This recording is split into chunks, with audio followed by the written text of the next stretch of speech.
Muy buenas noches, bienvenidos a otro programa de Plataforma. Hoy vamos a estar conversando sobre lo que ha ocurrido en los mercados internacionales, un poco cómo está la situación económica internacional, qué está pasando con las tasas de interés, cuáles son las perspectivas que hay para la economía del mundo y, por supuesto, cuál es el impacto que esto puede tener y va a tener en El Salvador y que ya está teniendo además. Lo primero es que, como veníamos diciendo también desde hace ya varias semanas, tenemos que prestarle más atención a la economía. Está bien el tema de seguridad, está bien el tema de las relaciones internacionales, todo el tema de la migración y todo, pero tenemos que también estar informados de qué es lo que está pasando en el mundo. Y es muchísimo lo que ha ocurrido en los últimos meses, que aquí en El Salvador, por el hecho de estar muy concentrados en toda la campaña política, en el periodo postelectoral y de todo, lo hemos ido dejando pasar y ahora estamos viendo los resultados. Entonces es el momento de actuar. Ahora, veamos un poco qué ha ocurrido. Las noticias ayer fueron bastante fuertes.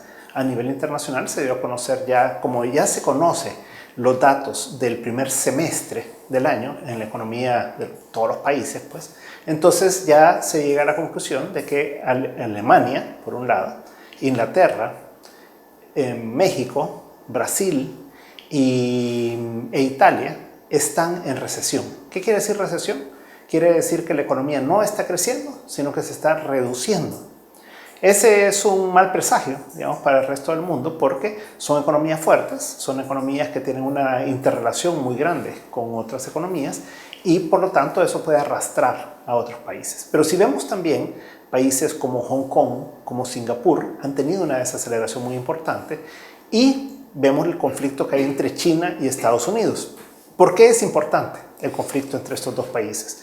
Porque al final de cuentas son la primera y segunda potencia económicas más fuertes del mundo.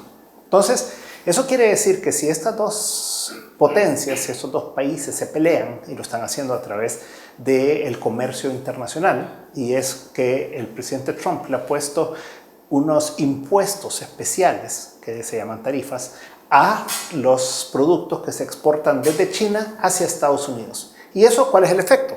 Cuando usted le pone un impuesto a un producto que entra a un país, el precio sube y por lo tanto la inflación tiende a elevarse. En Estados Unidos la situación había venido bastante bien. Recordemos que el presidente Trump había hecho una reducción de impuestos muy significativa, que se había creído que el año pasado había crecido a 3% la economía, lo cual para una economía de ese tamaño es muy bueno. Al final terminó siendo 2.5%, lo cual está, digamos, dentro del promedio hacia arriba de lo que Estados Unidos ha tenido en los años anteriores. Entonces había sido un desempeño bastante bueno de la economía de Estados Unidos. Pero a raíz de este problema con China, la economía de Estados Unidos ha venido tendiendo a entrar en cierta desaceleración. Y eso está llevando a un replanteamiento de la política económica en Estados Unidos, referido específicamente a la Reserva Federal. Recordemos que la Reserva Federal es el Banco Central de Estados Unidos y el Banco Central nuestro, dicho sea de paso, ahora porque nosotros usamos los dólares que emite la Reserva Federal de Estados Unidos. Entonces, la Reserva Federal había venido subiendo las tasas de interés en los últimos años y había llegado hasta 2.50, la tasa de interés de muy corto plazo, la que a través de la cual se prestan un banco con otro por una noche, por unos días, etc. Pero esa tasa de interés había llegado al 2.50 viniendo desde casi 0%, que era la tasa que había imperado después de la gran crisis del 2008-2009. Y después, entonces, vino esta situación en la que se invirtió la tasa de rendimientos o la curva de rendimientos de los bonos de Estados Unidos. ¿Qué quiere decir esto? Y aquí voy a hacer una pausa, digamos, de lo que estábamos hablando y después lo retomamos. ¿Qué es la tasa de interés? La tasa de interés es el precio del dinero. ¿Cuánto le pagan a un ahorrante para que ponga el dinero en un banco y que lo deje ahí para que el banco lo pueda prestar a una tasa de interés a alguien que necesita el dinero para invertir en algo o para gastarlo en cualquier cosa? Entonces, ese interés, esa tasa de interés está relacionada, por un lado, a la inflación, por el otro lado está relacionado al riesgo que tiene hacer negocios en un lugar, en un país, por ejemplo, o el riesgo que tiene el que emite el título, por ejemplo, el gobierno de Estados Unidos, el gobierno de El Salvador, un banco, una AFP, cualquier institución que pueda venir y emitir un título con el cual ellos dicen, yo le entrego este título y usted me da dinero a cambio. Entonces, lo que ha venido ocurriendo es que la tasa de corto plazo, esa que estamos hablando a 6 meses, a 3 meses, a 1 mes en Estados Unidos, ha llegado a tasas que están habían estado alrededor del 2,50 y están ahora alrededor del 2%. Entonces, lo que uno esperaría es que las tasas de interés de los títulos que tengan un vencimiento mayor a 6 meses, digamos, los que son a 1 año, a 2 años, a 10 años, a 30 años, esos tienen que tener una tasa de interés más alta. ¿Por qué? Porque el riesgo es mayor. O sea, no es lo mismo prestarle usted a alguien para 6 meses que prestarle para 30 años. Entonces, a 6 meses, digamos, inventémonos una tasa, y ahorita anda más o menos por ahí, la tasa LIBOR de 6 meses es del 2,05%, o sea, el 2%, redondeémoslo. Entonces, ¿qué esperaría usted por una tasa de interés que se cobre a un bono de 30 años? Pues una tasa mayor del 2%, podría ser 3%, podría ser 3,5%. Pero ¿qué es lo que ha ocurrido? Lo que ha ocurrido es que se invirtió la tasa y los plazos más largos ahora pagan menos. Por ejemplo, el bono de referencia que siempre se utiliza es el bono de Estados Unidos de 10 años. Y ese bono de 10 años hoy está a 1,75. 1,75 y todavía ha llegado en algunos momentos el día de ayer y está fluctuando bastante a tasas todavía más bajas de eso. Entonces, supongamos que está promedio alrededor del 1,60. Quedémonos con ese número. 1,60 versus 2%, pues es una diferencia bien significativa cuando consideramos que el de 10 años debería de estar arriba del 2% y no por debajo. Entonces, lo que se ha hecho es que se invirtió la curva de rendimientos, porque la curva de rendimientos se pone en la tasa de interés de más corto plazo, la de 6 meses, después la de 1 año, la de 2 años, la de 10 años y después ya tiene uno la de 30 años. Y eso es en ascenso. Pero ahora lo que tenemos es al revés. Está que la más alta es la de más corto plazo y las de más largo plazo tienden a tener una tasa inferior. ¿Qué quiere decir eso? En el 2007 se dio esta situación y es un presagio en los mercados de una recesión mundial. Entonces, ¿qué quiere decir una recesión? Quiere decir que puede venir una crisis. Esto no quiere decir que va a ocurrir mañana ni pasado mañana, sino que se está armando un escenario que en los próximos 12 meses, alrededor del 40% de los economistas que se han consultado recientemente dicen que creen que en los próximos 12 meses puede haber una recesión mundial. No necesariamente va a ocurrir, pero lo que sí estamos viendo es que al estar invertida la curva de rendimientos, eso está mandando un mensaje de parte de los mercados a la Reserva Federal. Y ustedes han visto también la disputa tan grande que ha tenido el presidente Trump con el presidente de la Reserva Federal, el señor Powell, diciéndole usted tiene que bajar la tasa de interés de corto plazo. Y en la reunión de julio reciente de la Reserva Federal, del Comité de Mercado Abierto de la Reserva Federal, se bajó en 1/4 de punto la tasa de interés de 2,50 a 2,25. Pero Trump le decía a la Reserva Federal que tenía que hacer una reducción mucho más fuerte. Y lo que está demostrando los rendimientos en los mercados es que en realidad debería de haber sido una caída más fuerte en la tasa de interés. Entonces, 2,25 contra el 1,60, digamos que estábamos hablando del bono de 10 años, es una tasa que no se condice, digamos, el uno con el otro. Entonces, lo que se espera por los mercados es que la Reserva Federal baje la tasa de interés de los títulos que se emiten a muy corto plazo o la deuda que se emite entre un banco y otro, que es lo que se llama los Fed Funds en Estados Unidos. Con eso, si bajara la tasa de interés de corto plazo, pues entonces se va a ajustar la curva de rendimientos y ya vamos a llegar a la normalidad. ¿Por qué es importante que se baje la tasa de interés? Porque los mercados están previendo que la economía de Estados Unidos, con todo este problema con China, más todas las otras economías, más lo que está ocurriendo en el mismo Estados Unidos, entonces va a tender a crecer menos. Y cuando uno baja la tasa de interés, entonces hay un incentivo para que la gente se endeude, para que la gente invierta, se reduce el costo de los fondos y eso reactiva la economía. Entonces, esa es la presión que hay de los mercados para que baje la tasa de interés. Porque Estados Unidos necesita tomar nuevas energías. Ahora, el tema de la migración pues no ayuda tampoco en eso, porque el hecho de que muchas personas sean enviadas fuera de Estados Unidos pues reduce la disponibilidad de mano de obra, bueno, y eso eleva los costos de la mano de obra también en Estados Unidos. Entonces, La preocupación de la Reserva Federal de bajar la tasa de interés es la inflación. Ahora, porque uno de los principales objetivos de un banco central es mantener la inflación bajo control. Y en Estados Unidos el objetivo es que no pase de 2% y ha estado bastante cerca del 2% la inflación últimamente. Entonces, si baja la tasa de interés, pues las presiones inflacionarias bajan, pero si las tarifas, o sea, los impuestos a las importaciones de productos que entran de China suben sobre 300.000 millones de dólares de importaciones, entonces eso va a hacer que haya presiones inflacionarias. El día de ayer el presidente Trump dejaba en suspenso algunos incrementos en costos, digamos, para Estados Unidos y dijo, ya no voy a cobrar estos impuestos por ahora a productos electrónicos que vienen de China. Entonces, yo creo que ahí hay un replanteamiento también del presidente Trump en cuanto a qué puede hacer y qué debería hacer y qué no, ¿verdad? Porque puede afectar la economía. Entonces, en este panorama, resumamos un poco. Las tasas de interés de corto plazo están muy altas y las tasas de interés de largo plazo están bajas. Cuando uno compara las tasas de interés de Alemania, por ejemplo, y Japón con las de Estados Unidos por un mismo bono de 10 años, esas están en negativo. ¿Qué quiere decir negativo?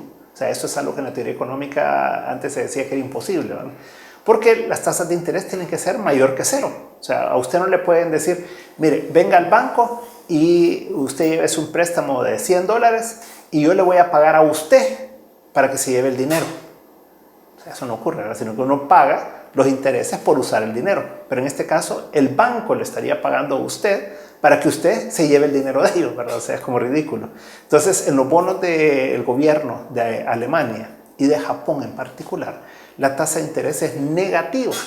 O sea que los inversionistas que están comprando bonos de los gobiernos de estos países le tienen que pagar al gobierno de Alemania, al gobierno de Japón, para que les tengan el dinero. O sea, como que fuera una bóveda donde les van a guardar el dinero. Entonces, eso era algo no visto, pero ha vuelto a ocurrir, porque había ocurrido hace un par de años y ha vuelto a ocurrir ahora con esta situación. Entonces, las tasas de interés están todas atravesadas, digamos, en el mundo, y esto es por toda esta situación de recesión que ya se está viviendo en algunos países, esta desaceleración en el crecimiento mundial que ya es bastante generalizado en todos lados, y esto pues tiene implicaciones para El Salvador. Entonces, pensemos un poco cómo está la situación en El Salvador. En El Salvador, el primer semestre ha sido bastante malo.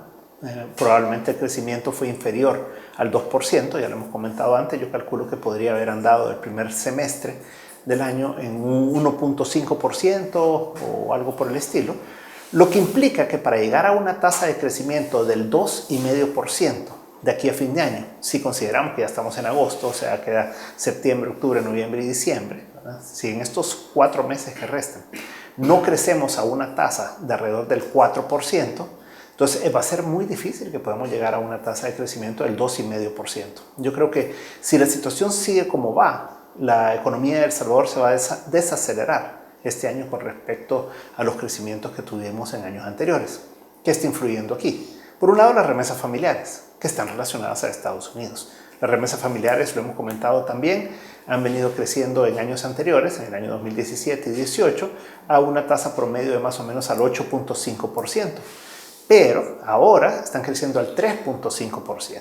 Entonces, la entrada de dinero es menor y por lo tanto, o sea, el crecimiento en la entrada de dinero es menor y por lo tanto, el consumo ya no se da con esa fuerza con el que se había dado en los años anteriores. Y eso, pues, siendo el consumo más del 100% de Producto Interno Bruto, entonces es lo que genera que la economía no crezca a una tasa tan acelerada. Entonces, eso por un lado. Y por el otro lado, tenemos que en el mercado internacional, pues como estamos viendo, hay una contracción en el comercio internacional. Entonces, las exportaciones de El Salvador de este año no han crecido, sino que se han reducido más o menos en 0.5%. Mientras que las importaciones sí han crecido en 4%, todo esto el mes de junio. Entonces, ¿qué quiere decir eso? Quiere decir que el déficit de la balanza comercial, el déficit entre lo que nosotros vendemos y lo que compramos, o sea, compramos más de lo que vendemos, ese déficit ha crecido y ha crecido en 9% en los primeros 6 meses del año. Entonces, la economía salvadoreña, digamos, en la parte interna estamos viendo una desaceleración, en la parte de lo que vendemos afuera y comercializamos afuera y lo que entra de remesas familiares y lo que importamos, Entonces también está habiendo una desaceleración importante. Y después llegamos entonces a la situación fiscal. Y la situación fiscal de El Salvador no está pasando por su mejor momento. Las cifras que tenemos hasta el mes de junio también que ha publicado el Banco Central indica que los impuestos solo han crecido en 1%. La recaudación de impuestos solo ha crecido en 1%. Eso es muy bajo. En años anteriores hemos tenido crecimientos arriba del 6%, en algunos años 8%, y por lo tanto esto es una tasa de crecimiento muy baja. Esto implica que al no tener el gobierno un incremento de ingresos, pero sí un incremento en gastos, que sí ha habido este año también, entonces el déficit se abre. Entonces, si vemos una situación económica internacional complicada, si vemos una situación económica salvadoreña que internamente no está muy bien y que además se comienza a afectar por toda esta situación económica internacional, pues entonces tenemos que poner nuestras barbas en remojo y tenemos que decir, bueno, ¿qué vamos a hacer? ¿Qué vamos a hacer para reactivar la economía? ¿Qué vamos a hacer para que El Salvador pueda generar el empleo y la inversión que se requiere para que podamos salir adelante? ¿Y cómo podemos hacer entonces también para que se pueda incrementar la recaudación? Porque obviamente que un gobierno que entra quiere gastar más, quiere cumplir con sus promesas de campaña, quiere cumplir con el plan territorial, ¿verdad?, de seguridad, quiere cumplir con las exigencias en educación, todas las necesidades en salud que hay en el país, tienen un nuevo ministerio de vivienda, etcétera, etcétera, etcétera. Entonces, pero si la recaudación no crece y si el gasto crece inercialmente, entonces no tiene espacio para poder generar una mayor cantidad de recursos para poder suplir las demás necesidades. Entonces, la clave aquí está en que entendamos, primero, que el contexto internacional se ha complicado, y no se ha complicado este día, pues, sino que ha sido un producto de algo de todo el año, ¿verdad?, pero que ya se refleja en las cifras y que se ha reflejado en los mercados el día de ayer específicamente, en el que ya la bolsa de valores de Estados Unidos, el Dow Jones, uno de los indicadores, cayó en 800 puntos. O sea, y eso fue ya un presagio, digamos, ya más claro de algo que se había venido hablando por bastante tiempo. Entonces, aquí es a donde necesitamos que el gobierno de El Salvador tome conciencia de lo que está pasando, que haya una capacidad de reacción tanto del gobierno con los empresarios, con los trabajadores, que podamos ponernos de acuerdo sobre una visión de país, que podamos ponernos de acuerdo sobre cómo vamos a hacer para que el país crezca, cómo vamos a hacer para atraer inversión, cómo vamos a hacer para generar nuevos motores de crecimiento del país para que esto genere empleo. Este empleo, más la actividad económica, genera impuestos. Y si estos impuestos crecen de una manera más fuerte que el 1% que están creciendo ahora, entonces eso permite el poder tener un mayor cumplimiento de las promesas del presidente y de su equipo de trabajo. Y finalmente, el sistema financiero está listo. O sea, tenemos un buen sistema financiero bien regulado, es líquido, tiene acceso a recursos y tiene disponibilidad de recursos también para poder prestar. Entonces, hay buenas cosas que hay en el país, ¿verdad? Hay ciertos factores negativos como las remesas familiares que no están creciendo como lo están haciendo.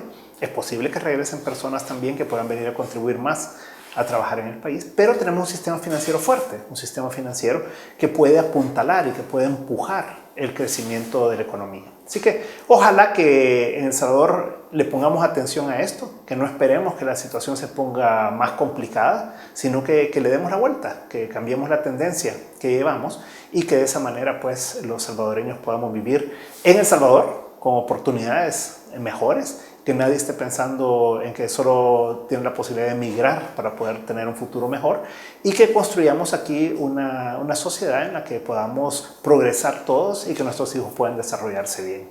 Muchas gracias por habernos acompañado esta noche y nos veremos el próximo jueves si el Señor así lo permite. Muy buenas noches.